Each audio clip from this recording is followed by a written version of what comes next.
예, 안녕하십니까. 책 읽는 자유인 채널을 운영하고 있는 이선입니다. 예, 오늘은 2025년 6월 4일 수요일 오후 8시 7분입니다. 예, 오늘은 역사적인 날입니다. 예,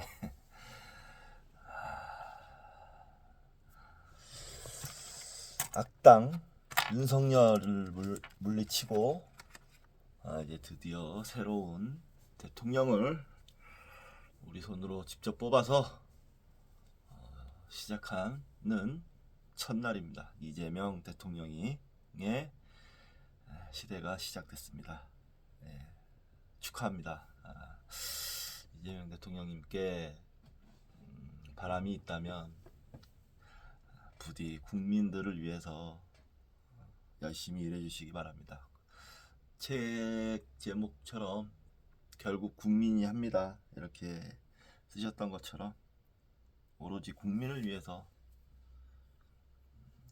그게 또 뭐 철학적이나 뭐 어떤 개념적 논쟁은 있을 수 있지만 여기서 국민이라고 함은 대의적인 의미가 있을 것 같아요. 그러니까 대다수의 국민들의 이익을 위해서, 이익과 행복 증진을 위해서 노력해 주시기를 바란다, 이 말씀을 좀 드리고 싶습니다. 뭐 어제 저는 선거 결과 개표 방송을 보면서 아는, 그러니까 저희 학교 교수님을 만나서 소주 한잔 하면서 고기 구워 먹으면서 개표 방송을 보고 왔는데요. 예, 뭐, 어제는 그래서 기꺼운 마음으로 잘 이렇게 지냈는데, 어제 뭐 술을 많이 마시진 않았는데 한 병 정도 마셨는데, 마시고 좀 늦게 들어와서 오늘 아침에 좀 일을 하고 왔더니 너무 피곤하더라고요. 그래서 오늘 집에 한 2시 정도에 들어왔는데 일찍 잠을 잤어요. 잠을 한 3시간 4시간 푹 잤더니 개운합니다. 개운하고, 아직 지난주에 무리의 여파인지 몸이 좀 컨디션이 상당히 안 좋아요. 좀 쉽게 피로하고, 그래가지고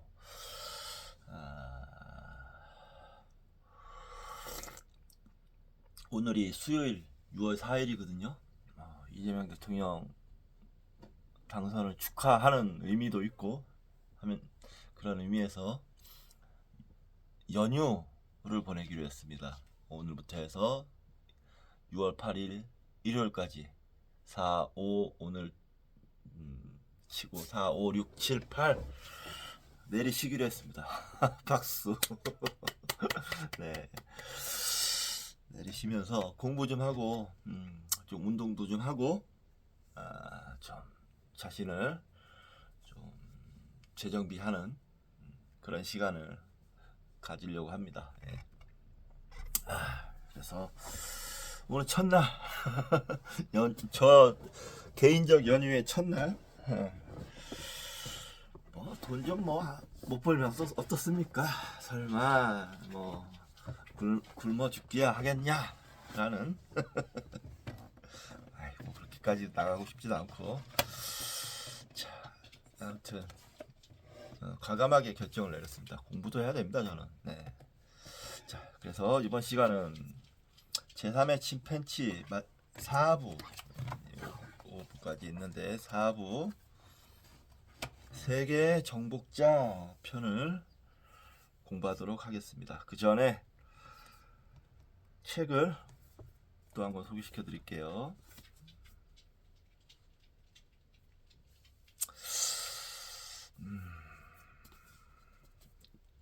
자, 이번 소개시켜 줄 책은 새 책입니다.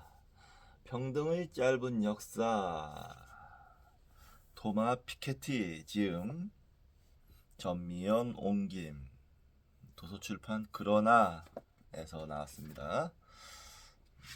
도서출판사 이름이 인상적이네요. 그러나 but 이 있습니다. 이렇게 얘기하는 것 같아요. 이 토마 피케티라는 이분의 이름 때문에 산 건데, 이 책은 이제 제가 유튜브 방송에서 김누리 교수님이 소개한 사람이에요. 토마 피케티. 저번에 또 다른 책이 있는데 그 책을 사기 전에 사봤습니다. 저 책을 샀는데 평등이라는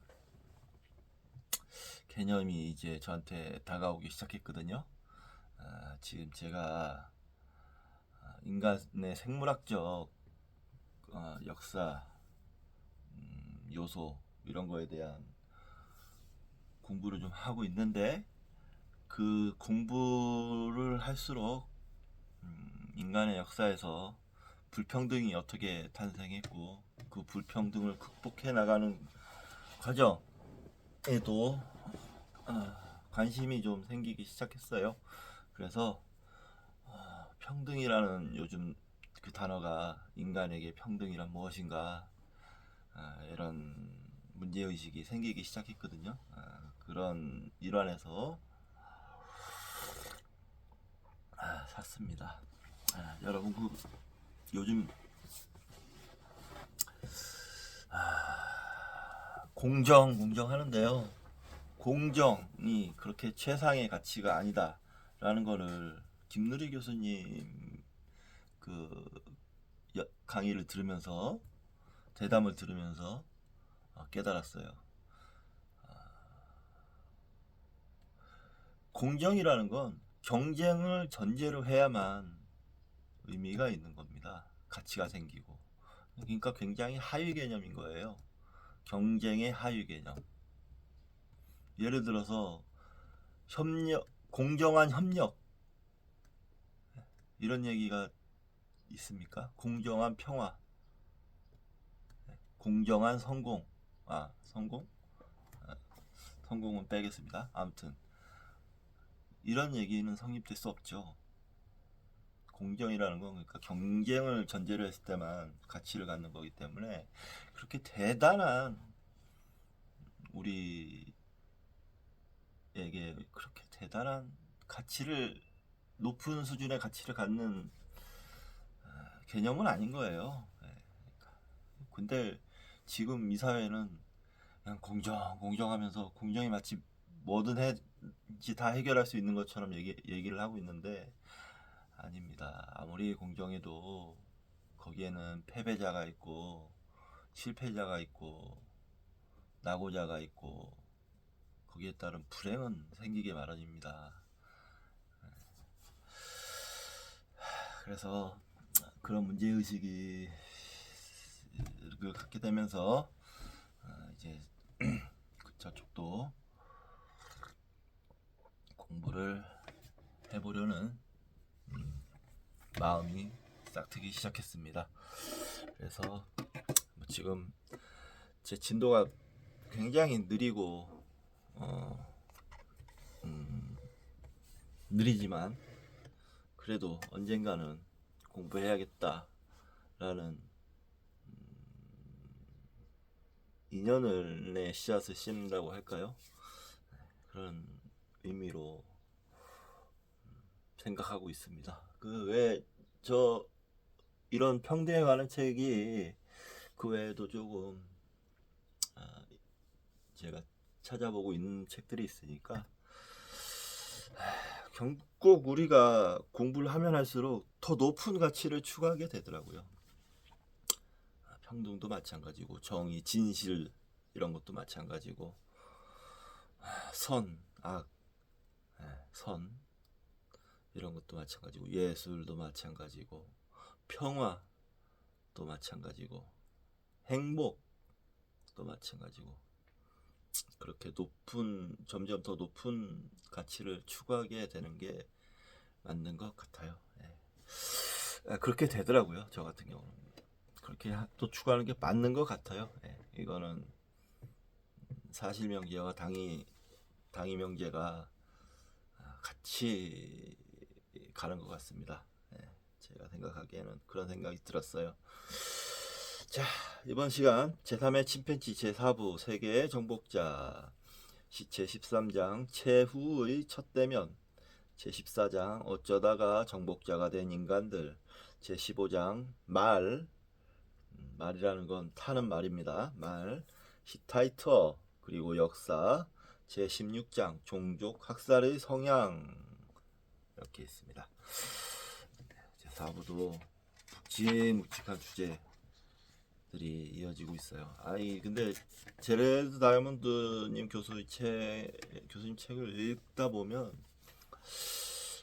정말 대단한 분이다라는 것을 느끼게 돼요. 예, 깊이가 상당하고 그 연구의 그 수준이 굉장히 높고 읽으면서 많이 배웁니다, 정말. 예. 그래서 책을 참 잘 골랐다. 제레드 다이아몬드님 교수님 책이 몇 권 있는데 좀 적극적으로 앞으로 읽어 나가게 되지 않을까 이런 생각이 듭니다. 역사에 관한 책도 있고 하니까. 예. 제4부 세계의 정복자 전문입니다. 인간이 세계 정복자의 지위에 올랐다는 의미를 올바르게 이해하기 위해서는 대부분의 동물이 지구의 아주 극소수 지역에 편중되어 분포한다는 점을 고려할 필요가 있다. 네. 그렇군요. 자, 4부의 서문격 되겠습니다. 자, 제3부에서는 인간의 문화적 특질과 그에 대한 동물 세계의 선례와 전조들에 대해 살펴보았다. 이들 문화적 특질, 특히 언어와 농업과 고도의 기술은 인간이 강성하게 발전한 원동력이 되었다. 문화로 인하여 인간은 지구에서 영토를 확장하고 세계를 정복할 수 있었다. 그러나 영토 확장은 단순히 인류의 조상들이 거주하지 않았던 지역을 정복하는 것만은 아니었다. 한 집단이 다른 한 집단을 정복하고 추방하며 살해하기도 했다. 인간은 외부 세계에 대해서뿐만 아니라 동족에게도 정복자였다.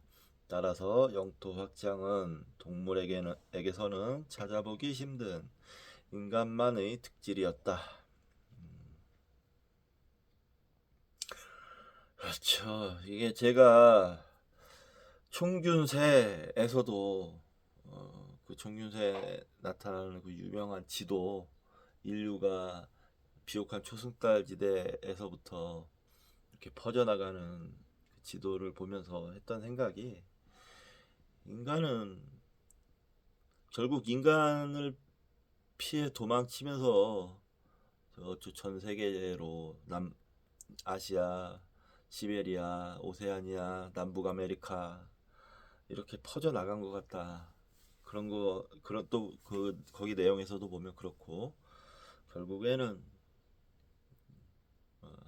과학 문명이 발전하면서 대항해 시대가 시작되고 전 세계적으로 백인들의 정복이 시작되고, 그게 거기에서 19세기, 20세기에 비극이 싹트고, 그 이후에 이제 세계화 시대를 맞이하게 된 건데, 그런 문제의식이 생기더라고요. 동족에게도 정복자였다. 무시무시한 말입니다. 이 수많은 동족을 살상했다 뜻이잖아요.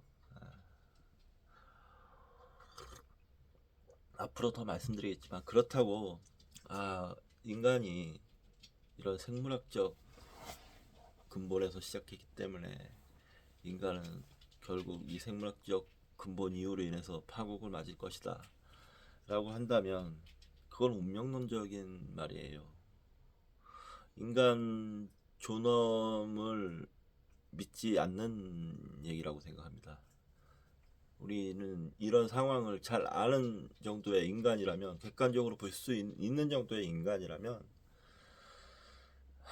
인간 존엄을 인정하고 더 높은 가치를 추구해야 됩니다. 그러니까 생물학적 존재의 한계를 뛰어넘을 수 있다라고 믿어야 합니다. 그렇게 또 노력을 해야 합니다. 그래서 저는 지금 이 공부를 하고 있는 것입니다. 인간은 외부 세계에 대해서뿐만 아니라 동족에게도 정복자였다. 따라서 영토확장은 동물에게서는 찾아보기 힘든 인간만의 특질이었다. 즉 인간이란 같은 종의 다른 집단을 대량으로 학살하려는 성향을 갖고 있다. 이제 그것은 환경 파괴와 함께 인간의 멸망을 초래하는 2대 잠재의 요인이다. 아이고, 아이고 착하다. 우리 정리 착하다. 옳지, 옳지, 옳지, 괜찮아, 괜찮아. 옳지, 옳지. 어이구 이쁘다. 어이구, 어이구 이쁘다. 어이구 당겨도 이쁘다. 그랬죠?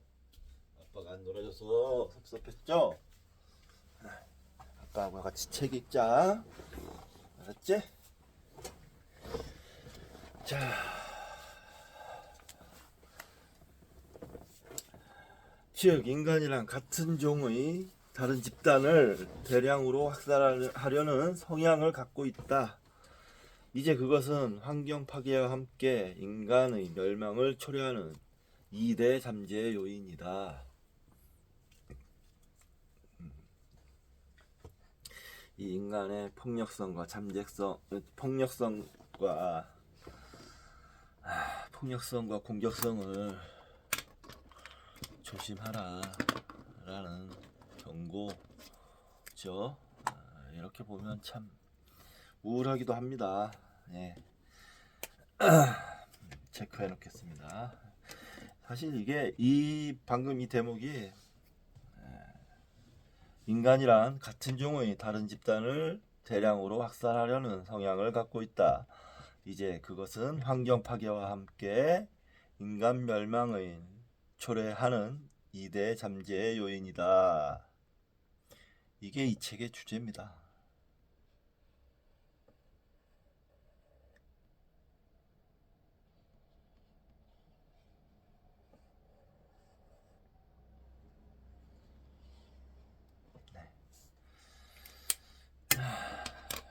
과연 인간은 멸망의 길로 갈 수밖에 없을지 어쩔지 우리 같이 한번 알아봅시다. 세계 정복자의 지위에 올랐다는 의미를 올바르게 이해하기 위해서는 대부분의 지역에서 동물은 지구의 아주 극소수 지역에 편중되어 분포한다는 점을 고려할 필요가 있다. 예를 들면 해밀턴 개구리는 뉴질랜드의 0.15제곱킬로미터의 산림과 600제곱킬로미터의 돌층계에서만 서식한다. 인간을 제외하면 가장 넓은 지역에 분포하는 야생 육지 포유동물은 사자다. 1만 년 전 사자는 아프리카 전 지역, 유라시아, 북미와 남미, 북부 대부분에 서식했었다. 사자가 북미와 남미에도 있었군요. 가장 넓게 분포했을 때도 동남아시아, 오스트레일리아, 남미 남부 극지방과 도서 지역에는 도달하지 않았다. 예전에 인간은 아프리카의 온난한 비산림 지역의 일정 지역에만 분포하는 전형적인 포유류였다. 5만 년 전까지만 해도 아프리카와 유라시아의 열대, 온대 지역에 한정적으로 분포했다. 그 후 오스트레일리아와 뉴기니 약 5만 년 전, 뉴기니 가로 열고 약 5만 년 전, 유럽 한랭지 가로 열고 3만 년 전, 시베리아 가로 열고 2만 년 전, 북미 및 남미 가로 열고 1만 1천 년 전, 그리고 폴리네시아 가로 열고 3만 6천 년에서 1천 년 전 사이 가로 닫고로 서서히 생식지를 확장해 이제 섬뿐만 아니라 모든 대양을 점유하고 우주와 대양의 심해까지 손길을 뻗치기 시작했다. 세계 정복 과정에서 인간 집단 간의 관계는 기본적으로 변화되었다. 지리적으로 광범위한 지역에 사는 동물은 대개 일정 지역 집단에 속해 근접 집단과는 접촉하나 멀리 떨어진 집단과는 접촉하지 않는다. 인간도 예전에는 이 점에서는 단지 대형 포유류의 일원에 지나지 않았다. 비교적 최근까지도 대부분의 인간은 출생지에서 수십 킬로미터 이내의 범위에서 전 생애를 보냈기 때문에 멀리 사는 사람들의 존재는 알 방법이 없었다.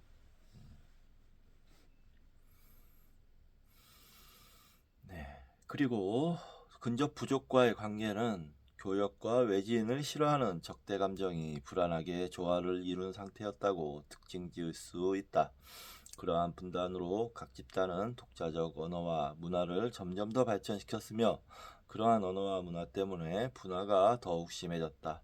인류의 분포 지역이 대규모로 확장되면서 언어적으로나 문화적으로도 눈에 띄게 다양해졌다. 과거 약 5만 년 사이에 점유된 새로운 거주지인 뉴기니와 남북 아메리카에만도 현대 세계 언어의 약 절반에 해당되는 언어가 있었다. 그러나 문화적 다양성은 오랜 유산 속에서 많이 발견되는데 과거 5천년 동안 중앙 집권적인 정치 국가의 확대에 따라 점차적으로 소멸됐다.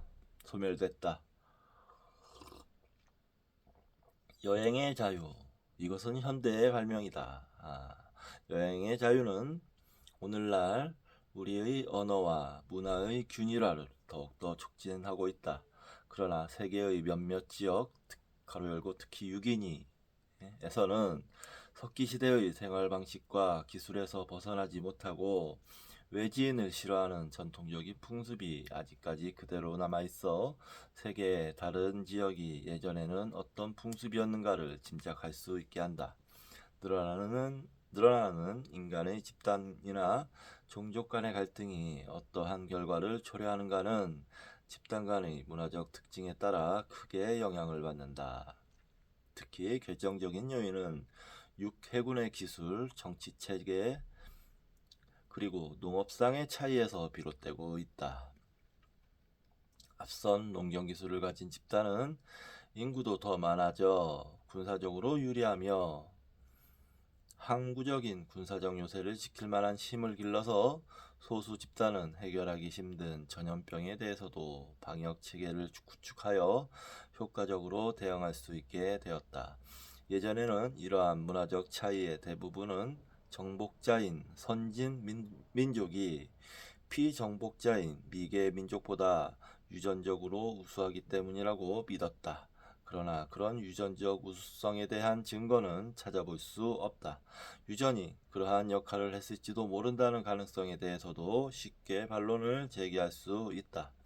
충분한 학습 기회만 주어진다면 전혀 다른 집단의 사람이라도 서로의 문화적 기술을 습득할 수 있다.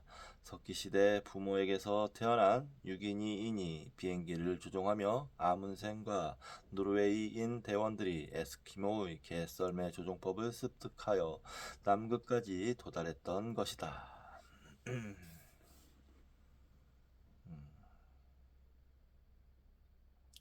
그러면 유전적으로 우수하다는 증거가 전혀 없는데도 불구하고 왜 한민족이 다른 민족을 정복할 수 있는 문화적 우월성을 가지게 되었는가에 대해서 생각해보자. 예를 들면 적도 아프리카에 뿌리를 둔 반투족이 아프리카 남부의 거의 모든 지역에서 코이산족을 몰아냈는데 그 반대의 현상이 일어나지 않았던 것은 순전히 우연의 결과라고 보아야 할 것인가? 소규모 정복의 배경에 깔린 궁극적인 환경 요인을 가려낸다는 것은 어려운 일이다. 그러나 오랜 기간에 걸친 대규모의 민족 이동에 초점을 맞추면 우연보다는 궁극적인 요인이 훨씬 강한 영향력을 발휘했다는 것을 알 수 있다.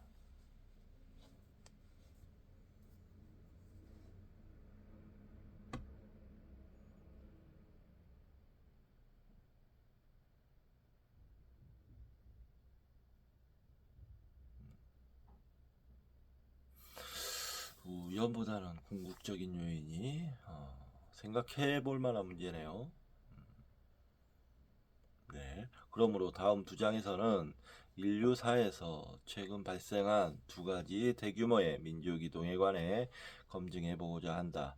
하나는 근대 유럽인의 신세계와 오스트레일리아로의 영토 확장에 관해, 다음은 영원한 수수께끼일지도 모르나 어떻게 해서 인도 유럽 어족이 좁은 발상지에서 유라시아의 대부분이라고 할 여러 지역으로 급속히 파급될 수 있었는가에 관한 의문이다.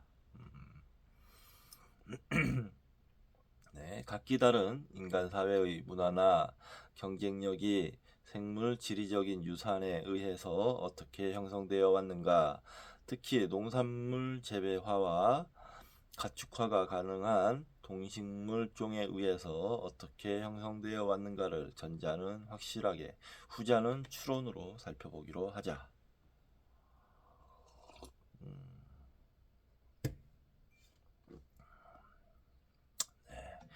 동일한 종끼리 경쟁하는 건 유독 인간만은 아니다. 모든 동물에게 있어서도 가장 가까운 경쟁자는 필연적으로 동종의 다른 개체다. 왜냐하면 같은 종은 생태학적인 유사성을 가장 많이 공유하고 있기 때문이다. 다만 그 경쟁이나 투쟁이 어떻게 전개되는가는 종에 따라서 크게 다르다. 가장 눈에 띄지 않는 형태로는 경쟁하는 개체가 단순히 쌍방에게 있어 잠재적으로 이용 가능한 음식만 소비할 뿐 눈에 보이는 공격은 하지 않는 것이다. 중간 단계에서는 의식화된 외적 행동이나 방어 행동을 볼 수 있다. 마지막 수단이 경쟁 개체의 사륙이라는 형태를 띠며 많은 종에서 그 사례가 보고되고 있다. 경쟁하는 단위 또한 동물마다 매우 다양하다. 미국 집바퀴나 유럽 울새 같은 대부분의 명금류는 1대1로 수컷끼리 또는 암수 한 쌍끼리 서로 적대시한다. 사자나 침팬지는 형제들로 이루어진 듯한 소규모의 수컷 집단이 싸움을 하는데 때로는 죽기도 한다. 일이나 하이에나는 무리지어 싸우고 개미떼는 다른 무리와 대규모로 교전한다. 동물에 따라서 그러한 경쟁이 죽음으로 이어지는 경우도 있긴 하지만 종으로서의 생존까지 위협받는 경우는 전혀 없다. 인간 역시 거의 모든 동물과 마찬가지로 세력권을 둘러싸고 서로 싸운다. 인간은 집단 생활을 하므로 경쟁의 대부분은 인접한 집단 간의 싸움이라는 형태를 취한다. 작은 새끼리의 티격태격하는 몸싸움이라기보다 개미들의 집단과 집단 간의 전쟁과 같은 형태를 취한다. 일이나 침팬치가 형성하는 인접 집단과의 관계와 마찬가지로 인간도 인접하는 집단과의 관계가 배우자 가로 열고 인간의 경우에는 물자도 포함한다 가로 닫고 배우자의 교환을 통해서 일시적으로는 우호적으로 되는 경우도 있지만 전통적으로는 자신의 영역 밖에 있는 외지인을 혐오하는 적개심으로 특징지어진다. 특히 인간에게 있어서 외지인을 혐오하는 감정은 자연스러운 감정이 됐다. 왜냐하면 다양한 인간 행동은 유전보다는 문화에 의해서 특징지어졌기 때문이며 그러한 인간 집단 간의 문화적 차이는 매우 두드러지기 때문이다. 그런 특징으로 인해 인간은 일이나 침팬지와 달리 의복과 머리 형태를 얼른 보는 것만으로도 다른 집단임을 간단히 분별할 수 있다.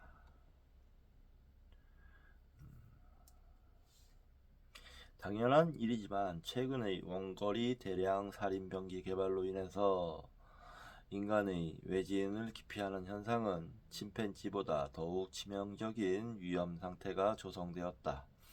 제인 구달이 한 코먼 침팬지 집단의 수컷들이 차례차례로 이웃 집단의 개체를 살해하고 세력권을 강탈하는 사실을 밝힌 바 있다. 그렇다고 해도 그런 침팬지가 멀리 떨어진 집단의 침팬지를 죽이거나 가로 열고 그들 자신도 포함해서 가로 닫고 모든 침팬지를 절멸시키는 수단은 갖고 있지 않다.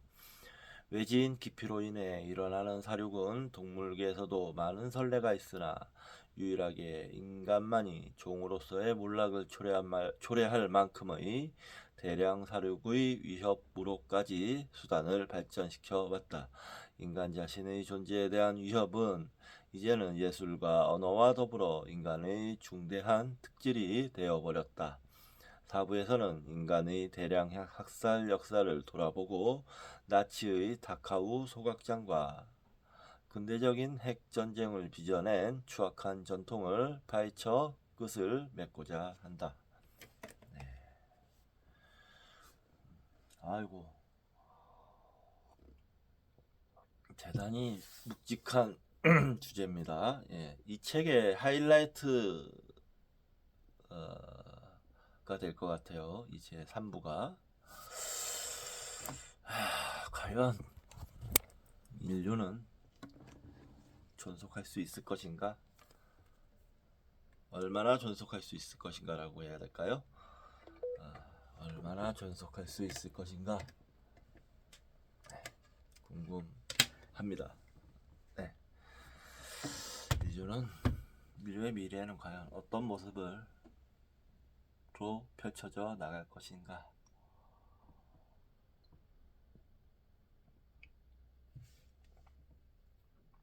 예, 잠시 쉬었다가 계속하도록 하겠습니다.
3볼 로스트라이크. 스트레이트 볼넷입니다. 김주원 선수는 이번 타석에서 오히려 차분하게 공을 많이 지켜보면서 바로 출루가 됩니다. 예. 손주영 선수 이번 시즌 균인간 볼넷 개수는 3.03개. 시즌 초반에 비해서는 다소 늘긴 했습니다만 여전히 훌륭한 수치를 기록하고 있는 손주영 선수인데요. 첫 번째 이닝부터 볼넷을 허용합니다. 1사 주자 1루. 박건우 선수의 역할이 상당히 중요해졌습니다. 네. 작전 나올 수 있는 건 없죠. 단독적으로 도로날 수 있지만 박건우 선수가 해결을 해야 합니다. 조금 변하고 원볼. 로건 선수와 마찬가지로 손주영 선수도 오른다리를 높게 들고 던지기 때문에 주자들은 이 타이밍을 잡아서 스타트할 수 있어요. 네. 견제에는 걸릴 수 있지만 도루에서는 1루에서 잡히면 안 됩니다. 2구 투볼. 손주영 선수도 1초 5호가 나오고 있죠. 네. 시간 자체는 노건 선수랑 좀 비슷하네요. 비슷한 조금 다리를 높게 들고 있으니까 네네. 컨트롤 할때 주자가 스타트하면은 견제에는 걸릴 수 있지만 1루에서 잡힐 수는 없습니다. 네. 자, 1루 견제 그리고 2루에 던집니다. 1루 볼이 빠졌어요. 다리를 높게 드니까 김주원 선수가 역시 컨트롤 때 스타트를 했고 이 손주영 선수의 견제가 높다 보니까 오스틴 선수가 포구가 불안했잖아요. 네네. 선구까지 빠지면서 2루까지 득점 코드로 이동합니다. 그렇습니다. 시즌 12번째 도루 성공. 이런 도루는 지금 같은 위험성은 있지만 자 다리가 스타트할 때 그냥 판단하지 않고 그냥 1루로 바로 결정하고 뛰는 도루예요. 예. 서로 완벽히 걸렸는데 이 송구가 높게 빠지면서 득점 코드로 이동합니다. 네. 1사 주자는 2루. 바깥쪽 3볼입니다. 주자가 지워졌어야 하는데 에투케이스는 득점 코드로 이동을 시켰죠.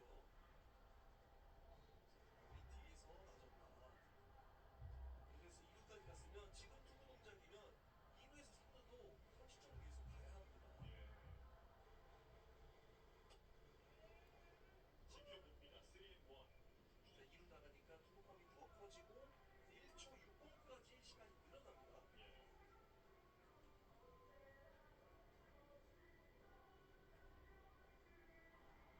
주자 쪽은 바라보지 않고 있는 손주영. 변화구. 스트라이크 좀 들어갑니다. 이제 풀카운트. 3볼 원투에도 1루가 비어있기 때문에 좋은 공을 주지 않죠. 예. 지금도 좋은 공은 들어가지 않습니다. 어제는 3타수 무안타 방포로. 변화땡입니다. 글럼브도 뒤로 빠졌어요. 2루 주자 다시 출발해서 3루까지. 박동원 선수가 오늘은 타이밍이 굉장히 안정감이 있었는데 지금 네. 다리를 조금 일찍 들면서 리듬감을 잡고 있거든요. 네네. 그러면서 유격수를 피해갑니다. 2루 주자 김주원이 3루까지 박건우는 2루에 주자는 3루 1루. 원아웃을 완벽히 받아치는 모습이에요. 네. 커브를 정확히 떨어질 때까지 타이밍을 맞춰냈죠. 타이밍에 대한 고민이 많았었는데 첫 타석부터 해결하는 모습입니다. 네. 유격수 오주환 선수가 점프 캐치를 시도했는데 글러브 맞고 뒤로 빠져나갑니다. 왜냐면 우리가 수비 실책으로 주자를 지원하지 못하기 때문에 네. 선취점을 내줄 위기에 불립니다. 이제 주자는 3루 1루. 타석에는 4번 타자 벤 데이비스.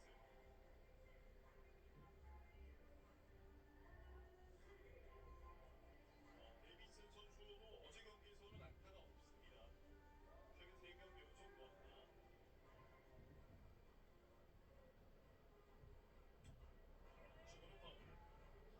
주문은 파울.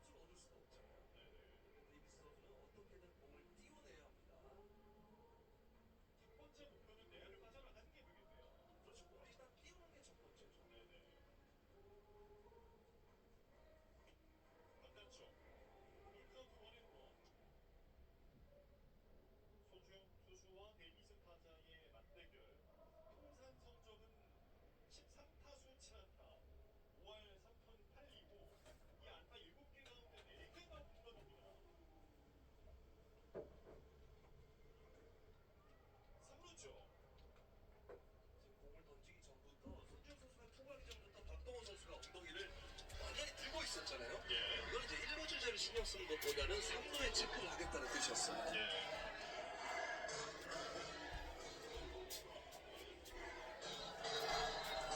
여전히 주자는 3루 1루. 변화를 때립니다. 3루 쪽큰 바운드. 2루 포수 그리고 1루에서 아웃입니다. 더블 플레이. 이렇게 이닝 종료.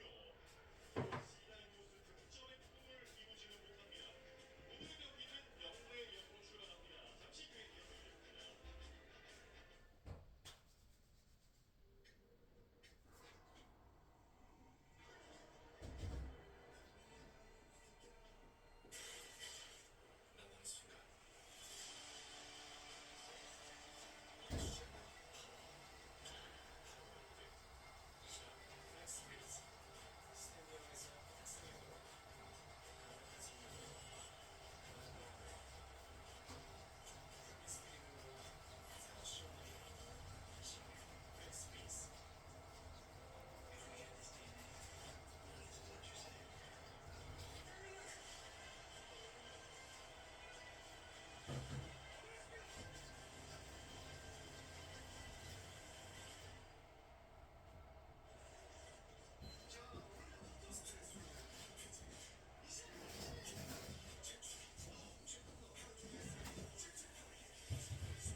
예. 네, 브레이크 타임이 잠시가 아니고 꽤 길었습니다. 예. 319쪽 제13장 최후의 첫 대면. 최후의 첫 대면. 역설적이네요. 최후인데 처음 만났어요. 자, 서문입니다. 전문입니다.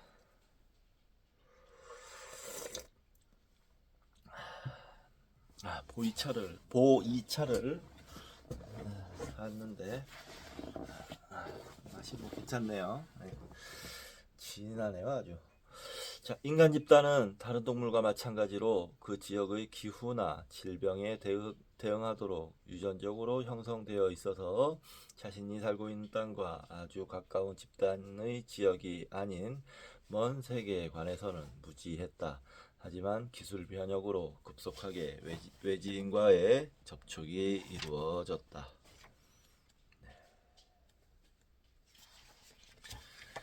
대협곡의 오만 20세기의 석기 시대인 1938년 8월 4일 미국 자연사 박물관 생물탐험대의 파푸아 부족 사회의 발견은 인류 역사상 길게 계속되었던 한 시대의 종말을 앞당겼다.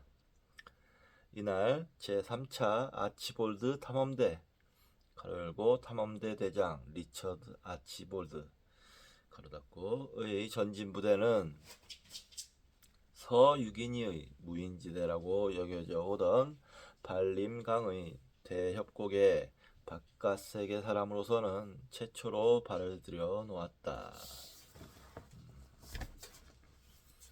그러나 놀랍게도 그 대협곡에는 엄청난 수의 사람이 살고 있었다. 그때까지 다른 사람들에게 알려지지 않았고 그들 또한 외부 세계의 존재를 몰랐던 5만 명이나 되는 파푸아인이 석기시대의 생활 형태를 유지하고 있었다. 아치볼드는 새와 포유류를 찾다가 알려지지 않은 인간 사회를 발견했던 것이다. 5만 명이나 살고 있었어요. 그것도 발견을 1938년에 했어요. 석기시대 생활을 형태를 유지하고 있었고 아치볼드의 발견의 의의를 정확하게 평가하려면 최초의 만남 현상에 관해 이해해둘 필요가 있다. 앞에서 서술한 바와 같이 동물 생식지는 대개 지구의 아주 적은 장소에 한정되어 분포되어 있다. 물론 여러 대륙에 걸쳐 사는 동물 그리고 사자나 회색곰과 같이 가로닫고도 있으나 어떤 대륙의 동물이 다른 대륙의 동물을 찾아가는 경우는 없다. 그보다는 동물은 각 대륙에서 보통은 그 대륙의 한정된 지역에서 그들만의 확실한 지역 집단을 구성하여 가까운 동종 개체와는 접촉하지만 먼 종족과는 서로 만나지 않고 산다. 가로 열고 철새인 연장류만은 뚜렷하게 분류되지 않은 예외다. 연장류는 철 따라 대륙 사이를 왕복한다. 그러나 이들 새의 항로는 전통적인 것으로 개체군에 따라 예로 들면 여름 번식지도, 겨울 번식지도 지역이 한정되어 있다. 그러한 동물들은 한정된 지역에서만 살기 때문에 지리적 변이가 발생한다. 번식의 대부분이 계속 같은 지역 집단에서 일어나기 때문에 동종이라도 다른 지역에 사는 집단에서는 외견상 다른 아종으로 진화하는 경향이 있다. 예를 들면 동아프리카 저지대 고릴라가 서아프리카 집단에 돌연히 출현했던 경우는 없었으며 그 반대 경우도 없었다. 생물학자에게 있어 동서 양쪽의 아종은 확실히 구분할 수 있을 정도로 매우 다르다. 이러한 점에서 인간은 대부분의 진화의 역사를 통해 볼 때 전형적인 동물이었다. 여러 인간 집단은 다른 동물과 마찬가지로 그 지역의 기후나 질병에 적응하도록 유전적으로 형성되어 있다. 그러나 동시에 인간은 언어적, 문화적 장벽에 의해서 다른 동물보다 훨씬 강하게 다른 집단 사람들과의 결혼에 의한 자유로운 혼혈을 방해받기 일수다.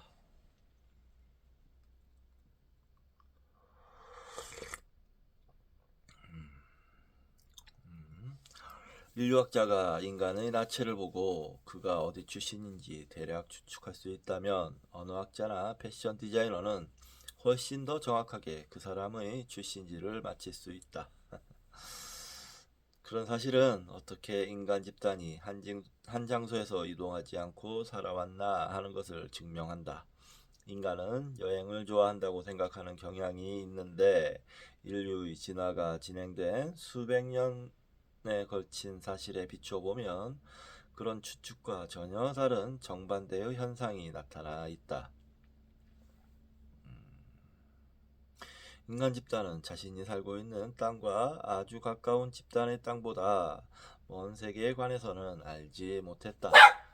수천 년이라는 짧은 기간에 일어난 정치 조직과 기술 변혁 덕분으로 사람들은 비로소 멀리까지 여행을 하며 멀리 사는 사람들과 만나고 몰랐던 지역과 인간들에 대해 배우게 되었다. 이 과정은 1492년 콜럼버스의 항해를 계기로 빨라져 외지인과의 첫 접촉을 기다리는 부족은 현재 유기니와 남미의 극소수만이 남아있을 뿐이다. 대협곡을 헤치고 들어간 아치볼드 탐험대는 대규모 인간 집단과 마지막 첫 대면을 한 탐험대로서 기록에 남을 것이다. 그 발견은 인류가 지구상의 곳곳에 흩어져 살았던 수천 개의 아주 작은 사회에서 세계에 대한 지식을 갖춘 세계의 정복자로 전환했다는 의미에서 획기적이라고 할 만하다. 어떻게 5만이나 되는 대협곡의 파부아인이 1938년까지 외부에 전혀 알려지지 않고 살아갈 수 있었을까? 또 파부아인은 어떻게 외부 세계에 대해서 아무것도 모르고 살 수 있었을까? 그들과의 첫 대면은 인간 사회를 어떻게 변화시켰을까? 첫 대면 이전의 세계, 오늘을 사는 인류가 앞으로 한 세기 동안에 막을 내리려 하는 이 세기야말로 인간의 문화적 다양성의 기원을 말해주는 열쇠를 쥐고 있다는 점에 대해서 검토해 보고자 한다.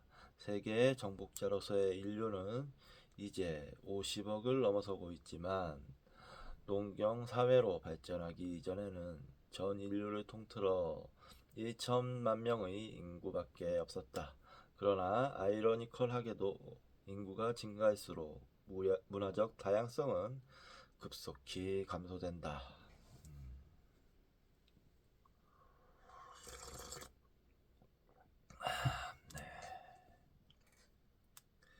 유기니 탐험사. 유기니에 가본 적 없는 사람은 5만 명이나 되는 인간이 오랜 기간 동안 외부 세계에 발견되지 않고 아는 채 살고 있었다는 것을 이해할 수 없을 것이다. 대협곡은 유기니 북쪽 해안이나 남쪽 해안에서 불과 185km밖에 떨어지지 않은 곳에 있다. 유럽인이 유기니를 발견한 것이 1526년, 네덜란드인 선교사가 살기 시작한 것은 1852년, 그리고 유럽 식민지 정부가 설립된 것이 1884년이다. 그런데 대협곡을 발견하기까지 왜 54년이나 걸렸을까? 유기니에 발을 들여놓고 정비된 도로를 통해 들어가려고 하는 순간 그 해답은 명확해졌다. 지형과 식량과 짐꾼들이 그 해답의 열쇠였다. 저지의 다습한 초원, 산악지대가 계속되는 칼처럼 뾰족한 산등성이, 그 모두를 뒤덮는 정글, 이러한 조건이 전진을 가로막고 있었다. 아무리 좋은 조건에서도 하루에 4에서 5km를 전진하는 것은 어려운 실정이었다. 1983년 쿠마와 산맥 탐험에서 나와 12명의 6인인 팀이 11km의 오지를 답하하는데 2주일이 걸렸다. 그러나 영국의 조류학자 연맹 50주년 기념 탐험대에 비하면 우리들은 쉬운 편이었다. 1910년 1월 4일 6인이에 상륙한 그들은 겨우 160km 오지에 있는 눈이 쌓인 산맥을 향해 출발했으나 13개월 후인 1911년 2월 12일 그들은 겨우 절반도 안 되는 곳 가로 열고 72km 지점에서 단념하고 철수했다. 지역 문제와 함께 6인이에서 살아남기 어려운 또 하나의 이유는 수렵할 만한 큰 짐승이 없다는 것이다. 저지대 정글에서 6인이인의 주요 식량이 되는 식물은 사고야자라는 나무인데 고갱이에서 고무처럼 끈적끈적하고 부식물 냄새가 나는 물질이 나온다. 6인이인이라도 산간 지역에서 생존해 가는데 충분한 야생 식량을 발견할 수는 없다. 그것은 영국인 탐험가 알렉산더 울라스톤이 6인이 정글의 오솔길을 내려오다가 우연히 부딪힌 무시무시한 광경에 잘 나타나 있다. 그곳에는 최근에 죽은 것 같은 30명의 6인이인 시체가 나뒹굴어 있었고 빈사 상태에 있는 2명의 어린이가 함께 있었다. 충분한 식량도 없이 저지에서 산악지대의 채소 농장으로 돌아가려고 하다가 도중에 굶어 죽었던 것이다. 아이고. 정글에서 야생식물이 부족하니 무인지대를 헤치고 들어갈 수밖에 없고 현지인의 채소밭에서 식량을 구할 수도 없는 탐험대는 식량을 주대할 수밖에 없다. 짐꾼은 18kg의 짐을 운반하는데 이 무게는 약 4일분의 식량에 해당한다. 따라서 비행기로 식량을 공중 투하하는 것이 불가능했던 시절에 7일 왕복 14일간의 이상의 거리를 행진해야 하는 모든 6인이 탐험대는 일단의 짐꾼들을 왕복시켜 내륙에 식량 저장소를 구축하면서 진행했다. 탐험 계획의 전형적인 형태는 다음과 같았다. 해안에서 50명의 짐꾼들이 700명분의 하루 식량을 메고 출발하여 5일째 지점에 500명의 하루치 식량을 쌓아두고 5일간에 걸쳐 해안으로 돌아온다. 이 과정에서 500명의 하루치 식량이 소비된다. 곧 이어 15명의 짐꾼들이 첫 번째 저장지까지 나아가 저장해둔 200명의 하루치 식량을 지고 5일간 전진해서 50명의 하루치 식량을 쌓고 이 저장 지점 가로 열고 이 무렵에는 다시 보급되어 있다. 가로 닫고 으로 돌아온다. 이 과정에서 150명의 하루치 식량이 소비된다. 그 다음에는 점점점. 참 어렵게 탐험했네요. 야, 뭐 이렇게까지 탐험 정신이 참 대단하네요. 도전 정신이. 예, 서양 백인들의 이런 도전 정신은 참 놀랍기까지 합니다. 우리나라 조선시대에 이런 사람들이 있었나요? 예. 그러나 불행하게도 그들은 협곡의 아치볼드 탐험대의 발견 전에 대협곡에 가장 근접해간 탐험대는 1921년에서 1922년의 클레머 탐험대였는데 이 탐험대는 800명의 짐꾼들과 200톤의 식량을 사용한 10개월에 걸친 릴레이 끝에 그중 4명이 대협곡을 지나친 지점까지 도달했다. 그러나 불행하게도 그들은 협곡의 몇 마일 서쪽을 통과하고 말았다. 산등성이와 정글로 차단되어 협곡의 위치를 가늠할 수 없었던 것이다. 그러한 실제적인 곤란은 별개의 문제를 두고 6인의 오지는 사람이 살지 않는 지역이라고 알려졌기 때문에 선교사나 식민지 정부의 관심을 끌지 못했던 것 같다.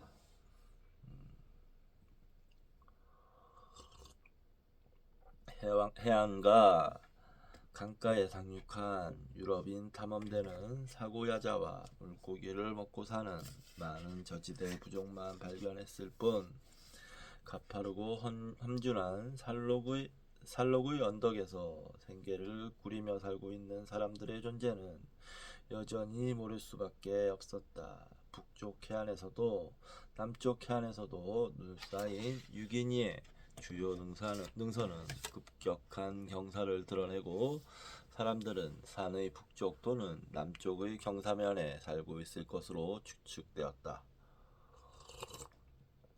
비탈 뒤쪽에 감춰진 농경에 적합한 산속의 넓은 골짜기 사이의 그들 삶의 터전은 해안에서는 보이지 않았던 것이다. 동유기니에는 아무것도 없다는 오지의 신화는 1930년 5월 26일에 허물어졌다.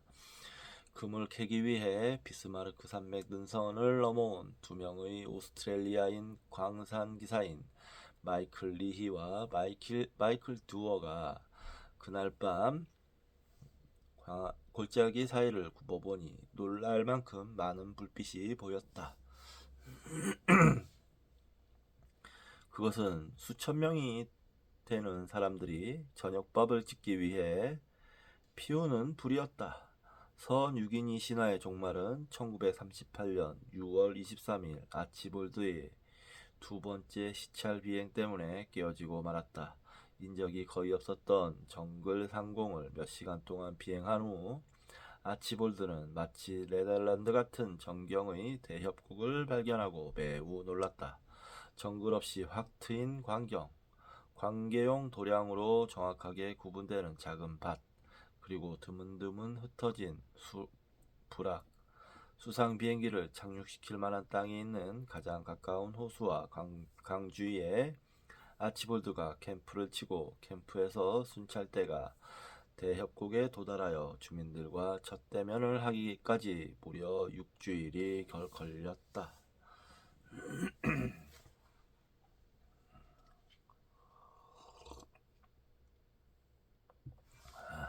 유아 독존, 불가침적인 정신 경향. 이상이 외부 세계에서 왜 1938년까지 대협곡을 알지 못하고 있었는지를 말해주는 전후사정 이야기다. 그러면 현재 단이족이라 불리는 그 대협곡 주민들도 왜 외부 세계에 대해 전혀 모르고 있었을까? 물론 그 이유의 일부는 크레머 탐험대가 내륙을 전진할 때 직면한 것과 같은 보급의 문제라고 하겠다. 말할 것도 없이 대협곡 주민들과는 완전히 거꾸로 된 경우지만 유기니만큼 지형이 험하지 않고 야생에 먹을 것이 풍부한 지역에서는 그러한 것이 사소한 이유라고 보아야 할 것이다. 보급의 문제만 갖고 생각한다면 왜 세계의 다른 모든 인간사회가 어느 쪽이냐 하면 왜 인간사회가 각각 고립되어 살아가고 있었는지 이해되지 않을 것이다. 뭔 뜻인지 모르겠네. 우리는 우리가 당연하게 받아들이는 현대적인 사물을 보는 방법에 대해서 생각을 바꿔야 할 것이다. 우리가 생각하는 방법은 최근까지도 6인이 대협곡의 경우를 들어 적합하지 않았으며 1만 년 전의 세계에서는 적용되는 곳이 하나도 없다.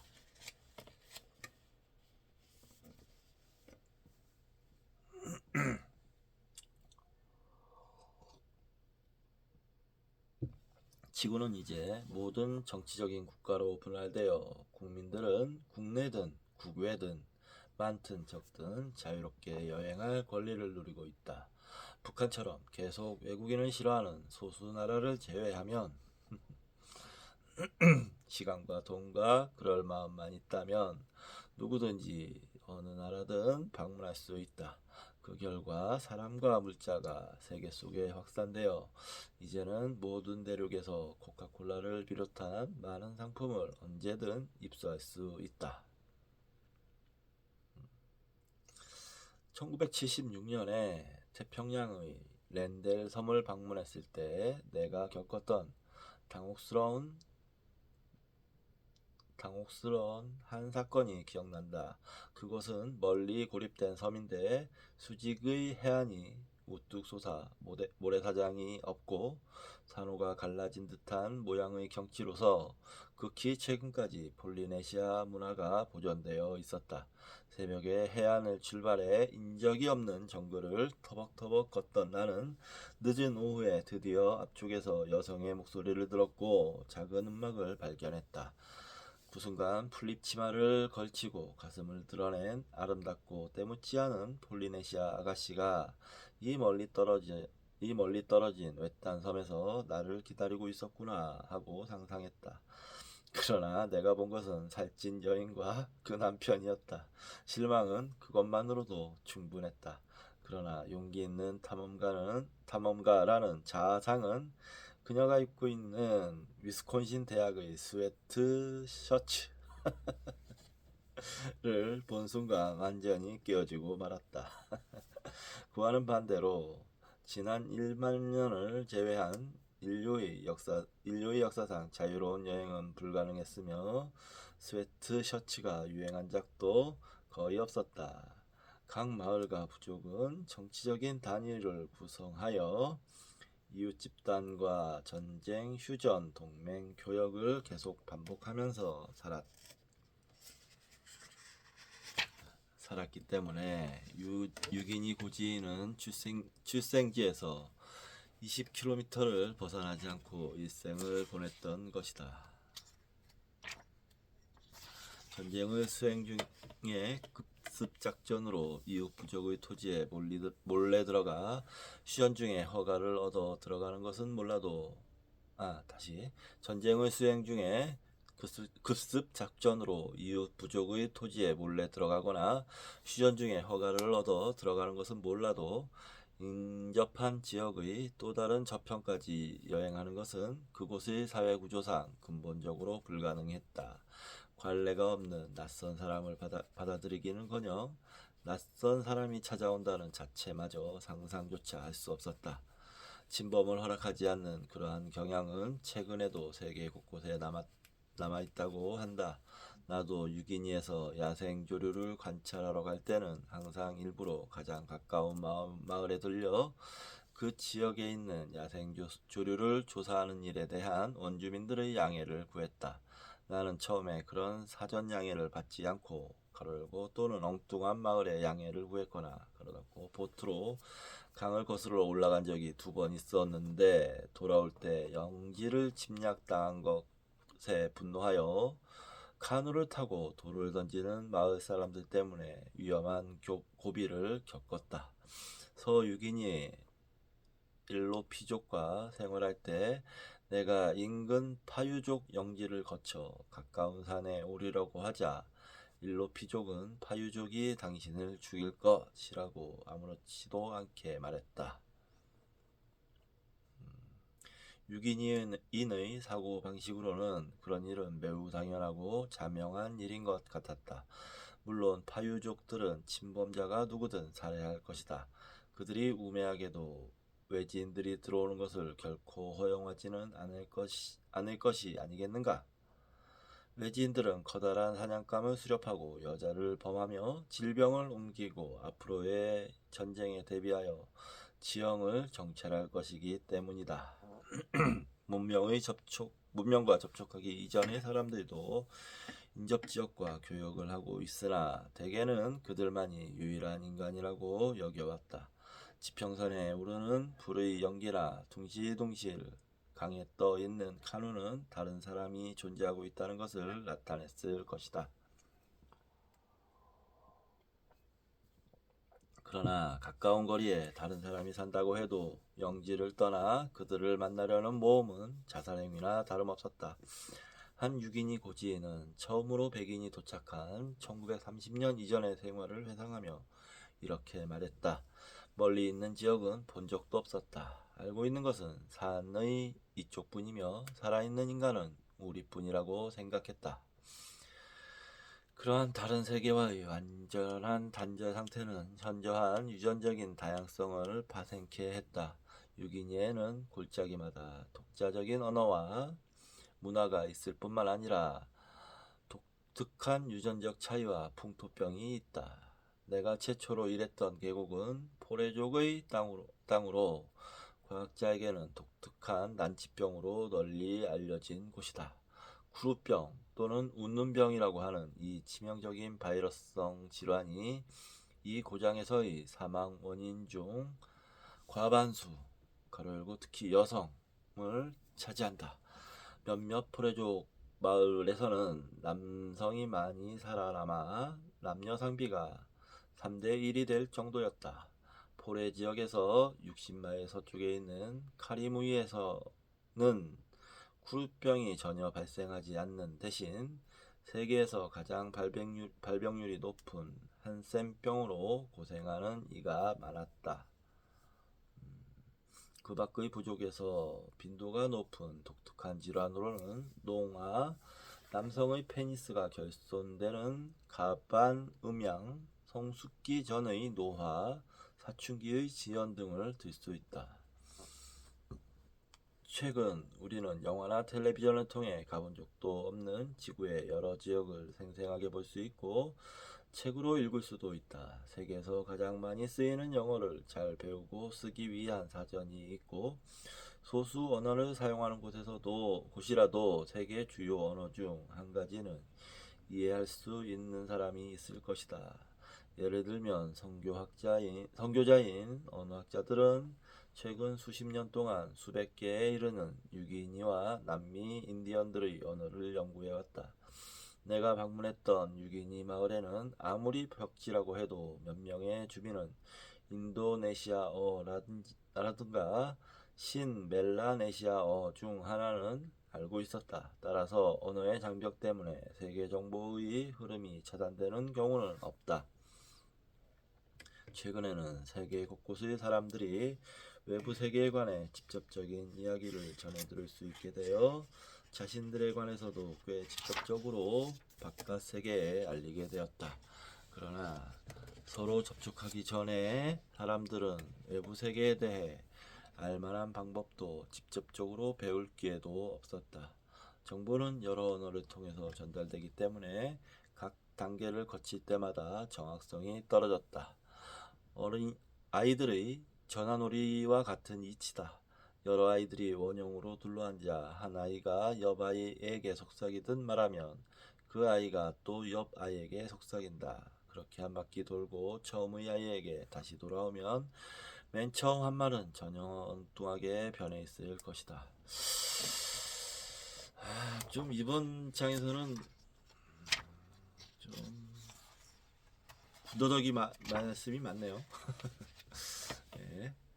결과적으로 유기니 고지에는 160km나 떨어진 대양에 대한 개념이 없었으며 수세기 동안 해양 지역을 탐험하는 백인에 대해서도 아무것도 몰랐다. 고지인들은 최초로 만난 백인이 바지를 입고 벨트를 맨 것을 보고 그것이 허리를 감을 정도로 긴 페니스를 숨기기 위한 것이라고 생각했다. 다니족 중에는 근처 유기니인 집단이 풀을 뜯어 먹으며 양손이 등 뒤에 붙어 있다고 믿는 사람들도 있었다. 가장 먼저 그들을 발견한 탐험대는 오늘날의 우리들이 상상하기 어려울 정도로 커다란 정신적 충격을 받았다. 1930년에 마이클 리히에 의해 발견된 지 50년 후에 인터뷰를 한 고지인들은 그때까지도 첫 대면 순간에 그들이 어디에 있었고 무엇을 했는지를 정확히 기억하고 있었다. 아마도 현대 미국인이나 유럽인이 우리 시대에 일어난 한두 가지의 중요한 정치적 사건을 기억하고 있는 것과 마찬가지일 것이다. 우리 세대 대부분의 미국인은 일본인의 진주만 공격 소식을 들었던 1941년 12월 7일을 기억한다. 그 뉴스를 듣고 우리는 앞으로 수년 동안 우리의 생활이 급격히 달라지리라는 것을 깨달았었다.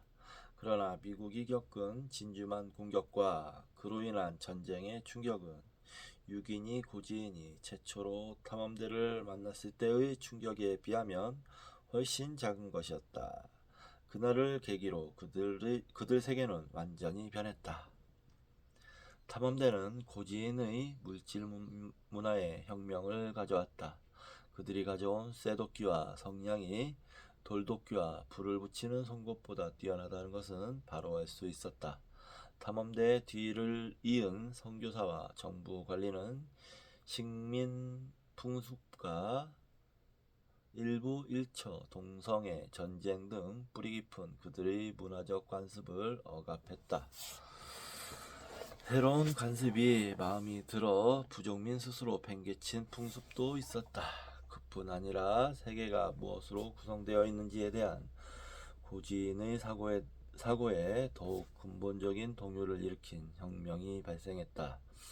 그들과 이웃 부족은 이미 유일한 인간이 아니었으며 그들의 삶의 방식 또한 유일하지 않았다. 보브 커널리와 로빈 앤더슨의 책 첫 대면에는 1930년 당시 젊은이와 어린이로서 만났던 6인인과 백인이 노년기에 이르러 동부 고지대에서의 그 순간을 회상하는 장면이 감동적으로 그려져 있다.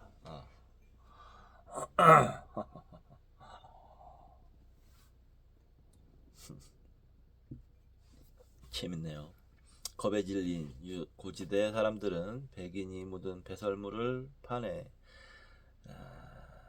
자세히 조사하고 공포에 질린 젊은 처녀를 침입자에게 보내 섹스를 하게 하여 백인이 그들과 똑같은 인간이라는 것을 발견하기 전까지 백인을 돌아온 유령으로 간주했다. 리히는 그의 일기에서 고지대 사람들에게는 심한 냄새가 난다고 적고 있는데 마찬가지로 고지대 사람들도 백인의 냄새가 이상하다며 싫어했다. 리히의 금에 대한 집념이 고지인에게는 엉뚱하게 보였으며 마찬가지로 리히에게는 고지인의 부와 통화의 형태 그리고 자폐 껍질에 대한 집착이 기묘하게 보였다. 1938년에 만난 대협국의 단위족과 아치볼드 탐험대 생존자들, 그들의 첫 대면에 관해서는 앞으로 쓰여질 것이다. 사라져가는 문화의 다양성. 2장 첫머리에서 나는 아치볼드 탐험대가 대협곡에 들어간 것은 단위족의 전환점이 아니라 인류 역사의 전환점이라고 말했다. 예전에는 각각 독립적으로 살던 인간 집단이 첫 대면을 원하는 반면 극소수의 집단은 지금까지 그대로 외부와의 단절 상태에 머물고 싶어 한다는 것은 어떤 차이에서 생긴 것일까? 그 해답은 훨씬 이전에 단절 상태가 끝난 지역과 현대까지 그것이 계속되어 온 지역을 비교함으로써 짐작할 수 있다. 또한 그 역사적인 첫 대면 후의 급속한 변화에 대해 연구할 수도 있다. 이런 비교로부터는 천년의 격리기간 동안 일어난 인간의 문화적 다양성은 대부분 멀리 떨어져 있던 사람들 간의 접촉으로 인해 서서히 사라졌다는 점을 알 수 있다. 명백한 한 예로서 예술적인 다양성을 살펴보자. 예전에는 조각, 음악, 춤의 형태가 6인이 마을마다 큰 차이가 있었다. 세피크강 연안과 이스마트 습지의 여러 마을들은 지금까지 질적으로 뛰어난 세계적인 조각물 산지였다. 그러나 6인이 촌민들은 강제로 또는 유혹에 넘어가 예술적인 전통을 점점 상실해갔다. 1965년 주민이 578명밖에 안 되는 벽지의 보마이 촌을 찾아갔을 때 그 마을의 유일한 상점에서 선교사의 감독하에 마을 사람들이 예술품을 모두 태우고 있었다. 수세기에 걸친 독자적인 문화재들. 가로 열고 선교사는 이교도 예술품으로 꾸짖었다. 는 그렇게 하루아침에 파괴되었다. 아이고, 이 미친 자들이에요, 선교사들은. 저는 이게 너무너무 싫더라고요, 이런 게. 한마디로 이건 진짜 제가 미친 사람이라고, 사람들이라고 얘기할 수 있습니다. 자신 있게 얘기할 수 있어요. 참, 만행이죠, 만행. 화가 나요. 전 진짜 이런 장면 볼 때마다 선교사들이 어디 가가지고 이단이네 어쩌네 이러면서 이교도 이러면서 그 지역의 원주민들의 전통을 파괴시키고 하는 게 너무너무 화가 납니다. 진짜. 우리나라도 그런 면에서 파괴가 많이 되어 있죠. 지금 뭐 기독교, 개신교 인들의 저 행패를 보십시오. 우리나라 전통 미덕을 되살리고 있습니까, 그들이?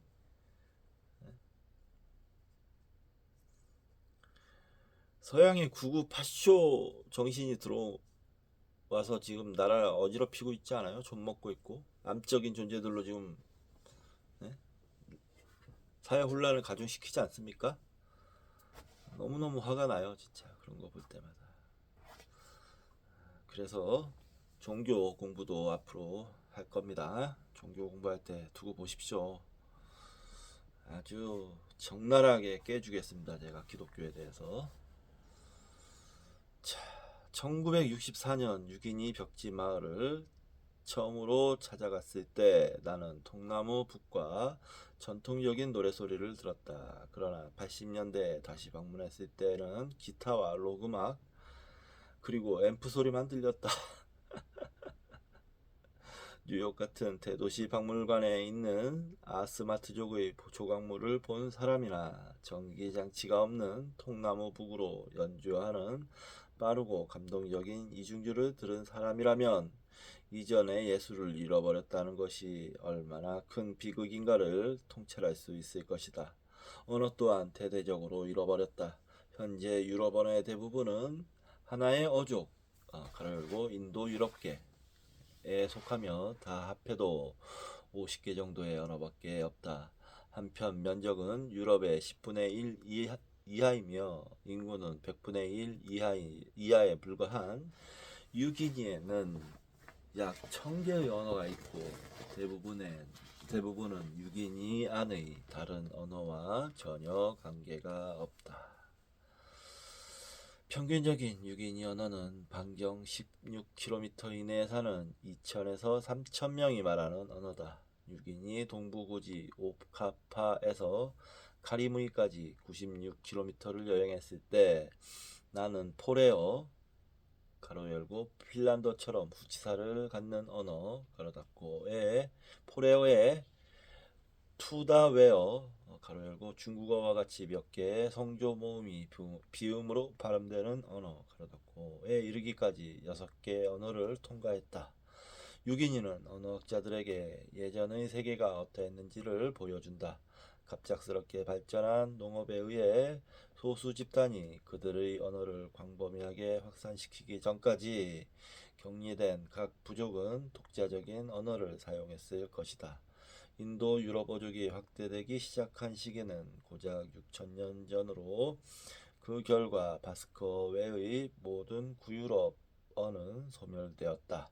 마찬가지로 과거 2000에서 3000년간 반투어의 확산은 열대 및 사하라 이남의 아프리카 언어를 거의 소멸시켰으며 인도네시아와 필리핀 제도에서 아우스트로네시아 어족의 확대도 동일한 결과를 초래했다. 신세계에서만도 수백의 아메리카 인디언 언어가 이 수세기 중에 사라졌다. 언어가 적으면 세계 각국의 사람들의 의사소통도 더 잘 되므로 언어가 자꾸 없어져 간다는 건 바람직스러운 일이라고 볼 수도 있다. 그러나 한편으로는 나쁜 점도 있을 것이다. 언어가 다르다는 것은 구조와 어휘에 차이가 있다는 것이고 인간관계와 감정, 개인적 책임을 표현하는 것에 차이가 있다는 것이며 따라서 사고방식에도 차이가 생기게 마련이다. 단일 목적을 위한 최고의 언어라는 것은 없고 여러 가지 목적에 어울리는 다양한 언어가 생겨나는 것이다. 플라톤과 아리스토텔레스가 그리스어로 칸트가 독일어로 쓴 것은 우연이 아닐지도 모른다. 두 언어의 문법적인 불변화사 가로 열고 관사 전치사 접두사 등 가로 닫고 빛 단어 결합의 용이함은 이들 언어가 서구 철학의 걸출한 언어가 되는데 도움이 됐을지도 모른다. 라틴어를 배우는 모든 사람들에게 친숙한 예를 한 가지 들자면 고도의 굴절 언어 가로 닫고 단어의 어휘 변화로 문장 구조가 충분히 표현되는 언어 가로 닫고 에는 영어에서 불가능한 뉘앙스를 전달하기 위한 어순의 교체가 가능하다. 영어의 어순은 문장 구조의 주요한 수단으로서의 역할이 있으므로 제약이 엄격하다. 만일 영어가 국제어가 되었다고 해도 그것은 영어가 필연적으로 외교를 위한 최고의 언어였기 때문은 아닐 것이다. 유기니 고유의 문화적 관습의 폭 역시 현대 세계의 다른 지역 어디서나 그런 것처럼 점점 줄어들고 있다.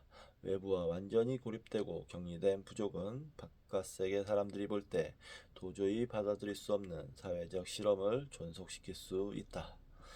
신체적 자해 행위와 식인풍습의 형태는 부족마다 달랐다. 처음 접촉했을 때 어떤 부족은 낯이었으나 다른 몇몇 부족은 음부를 가리고 성적으로도 매우 점잖게 행동했다. 또 다른 부족 가로 열고 대협곡의 단위족도 그중 하나다. 가로 닫고 에서는 여전히 여러 가지 받침을 사용해 페니스의 고안을 지나치게 과시하기도 했다. 자녀 교육의 관습도 극단적인 박임주의 가로 열고 포레족의 아기는 뜨거운 것을 잡아도 화상을 입도록 내버려 둔다.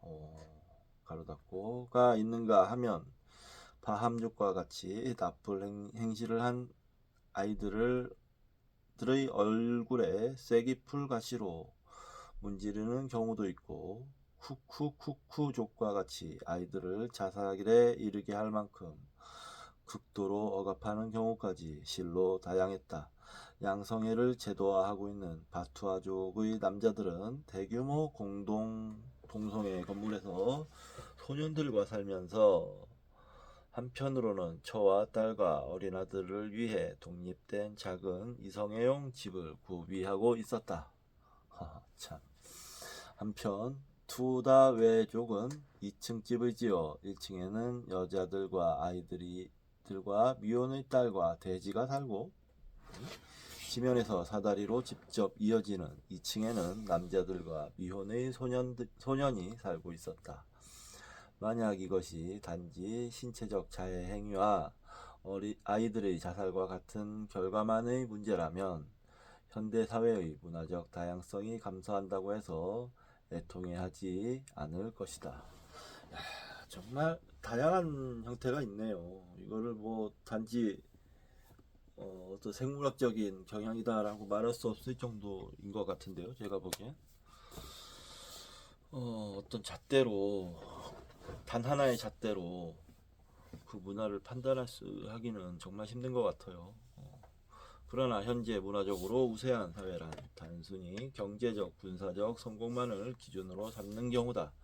그것들이 반드시 행복과 장기적인 인류의 생존을 보장하지는 않는다. 소비주의와 환경개발은 현재에는 우리들의 쾌적한 삶에 공헌하고 있으나 미래에는 밝지 않은 전조를 보이고 있다. 미국 사회는 어느 작가의 책에서나 빠짐없이 드러나듯이 노인에 대한 대우,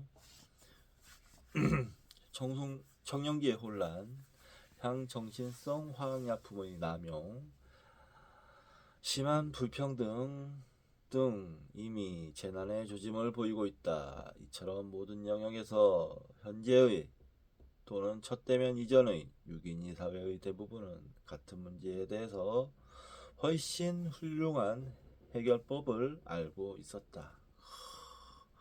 이 부분이 감동인 거죠. 네, 이런 부분이. 이런 부분이 감동인 겁니다. 예. 그것은 생존의 대가인가? 유감스럽게도 인간 사회의 대체 모델은 급속도로 사라지고 있어 격리된 새로운 모델을 찾아낼 수 있는 시대는 끝났다. 1938년 8월 어느 날에 아치볼드 탐험대가 만난 것과 같은 큰 집단은 이제 어디에도 남아있지 않다. 1979년 내가 라우파강에서 일하고 있을 때 근처에 선교사들이 400명쯤 되는 유목민족을 발견했다. 그들은 5일 동안 상류로 거슬러 올라가서 그곳에도 또 다른 부족이 있다고 보고했다. 규모가 작은 부족은 페루와 브라질의 벽지에서도 발견되었다. 그러나 20세기 최후의 10년 사이에 우리는 마지막으로 첫 대면을 맞이하게 될 것이고 동시에 인간 사회 조직의 최종 격리 실험에도 종지부를 찍게 될 것이다. 텔레비전과 여행을 통해 기록된 것도 많이 있으므로 최후의 첫 대면이 곧바로 인간의 문화적 다양성의 종결을 의미하지는 않겠지만 그 다양성은 훨씬 적어진 게 확실하다. 지금까지 서술한 이유들을 생각해보면 그것은 애석한 일이다. 그러나 외부 또는 외지 사람들을 싫어하는 것은 살인 무기가 종으로서의 인간의 생존에 위협이 되지 않는 범위 안에서만 가능하다. 핵무기와 인간의 대량 학살 성향이 냉혹하게 결탁하여 20세기 전반의 학살 기록을 깰 수도 있었을 텐데 아직까지 그런 결과가 초래되지 않은 것은 인간의 문화가 점점 동일화되어 왔기 때문이라고 할 수 있다. 따라서 그 동일화는 희망의 중요한 밑거름이며 희망을 연결해 준다고 나는 생각한다. 문화적 다양성의 상실은 우리가 살아남기 위해 치러야 하는 대가인지도 모른다. 예.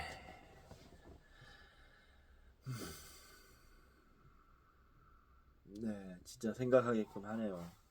그럴 수도 있겠어요. 문화적 다양성의 상실은 우리가 살아남기 위해 치러야 하는 대가인지도 모른다.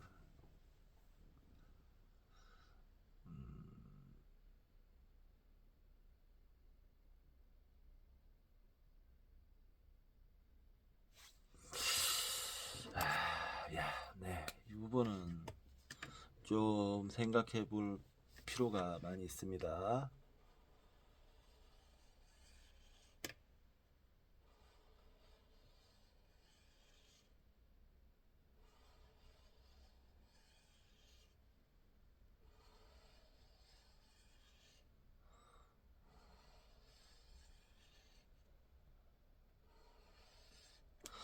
자, 다시 읽어보겠습니다. 핵무기와 인간의 대량 학살 성향이 냉혹하게 결탁하여 20세기 전반의 학살 기록을 깰 수도 있었을 텐데 아직까지 그런 결과가 초래되지 않은 것은 인간의 문화가 점점 동일화되어 왔기 때문이라고 할 수 있다.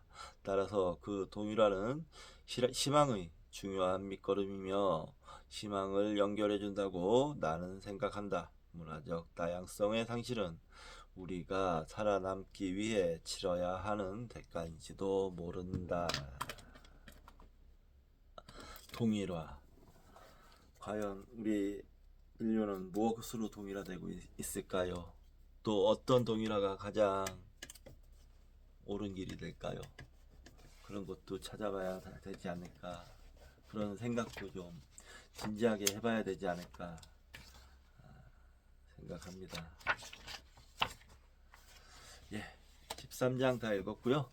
이번 시간은 여기까지 하도록 하겠습니다. 8시가 다 돼가네요. 배가 고프기도 한데, 예, 다음 시간에 뵙겠습니다.